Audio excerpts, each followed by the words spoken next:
அற்புதமும் ஆனந்தமும் நிறைந்த ராமேஸ்வரம் ஸ்ரீ ராமநாத சுவாமி உடனுரை அம்பாள் ஸ்ரீ பர்வதவர்தினி தாயாருடைய சன்னதியில் அற்புதமான அழகும் நிறைந்த கருட தரிசனத்தோடு மேலே பார்த்தீங்கன்னா ஒரு கருடன் தரிசனம், ஆயிரங்கால் மண்டபம், அதோட மிக பெரிய நுட்பமான குளத்தோடு உள்ள தீர்த்தம் சேது மாதவ தீர்த்தம். அந்த சேது மாதவ தீர்த்தம் எப்போதுமே படித்துறையெல்லாம் அமைச்சு சேது மாதவ தீர்த்தம் இருக்கும்.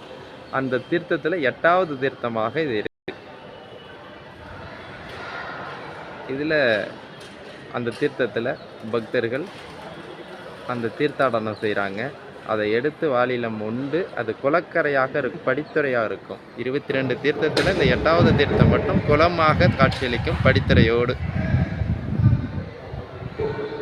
இன்று கார்த்திகை முடிந்து ரோகிணி நட்சத்திரத்தில் இந்த சன்னதியில் வந்து தரிசனம் செய்யக்கூடு குருவுடைய விசேஷமான அந்த அனுக்கிரகம் கிடைக்கிறதுக்கு அற்புதமான ஒரு வாய்ப்பு. இன்று ஒரு மிகப்பெரிய விசேஷமான சிறப்பான நாளை இன்று கொண்டாடக்கூடிய நாளாக அமைந்திருக்கிறது. ஓம் நம சிவாயா.